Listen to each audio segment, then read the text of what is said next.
Prince Mpumelelo akataliwa mpira wake ule. Bado ni Munda ile, weka ndani lo! Mzize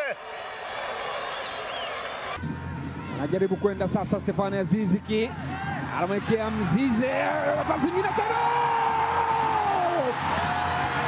Yanga ni moto kwa kweli. Hilo gusa achia mpya bila shaka. Clement Francis Mzize anamwekea Ucho sasa. Boka ameshaingia kwa kasi kweli kweli, cheza Castro. Arba bin Sufur. Ni Arba bin Sufur. Clement Mzize anafika poteza mpira ule. Stefano Aziziki anautupa kwenye njia, nafasi ile, yule Clement Mzize ambaye anaonekana kuwa na bahati na Kagera Sugar.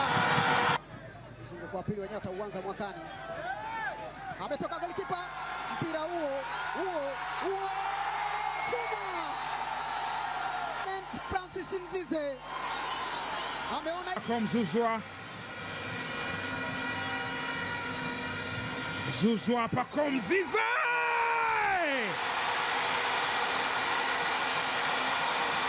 Merry Christmas. Mudi Kalake na kutatua changamoto. Mzize chuma tatu. Anakata tena kwa mara ya pili, bado inaingizwa ndani, nafasi kwa Yanga, anaandika goli Yanga. Wakati huu anauweka kwenye nyavu ni Clement Francis Mzize, anaambia nyanyukeni. Kibabage kwa Prince Dube. Mzize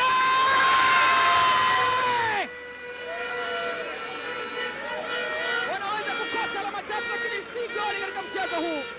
Mzize anawekwa chini, lakini mpira ni kwao. Advantage umepewa. Stefano Aziziki tumbukiza ndani kule kumtafuta Mzize.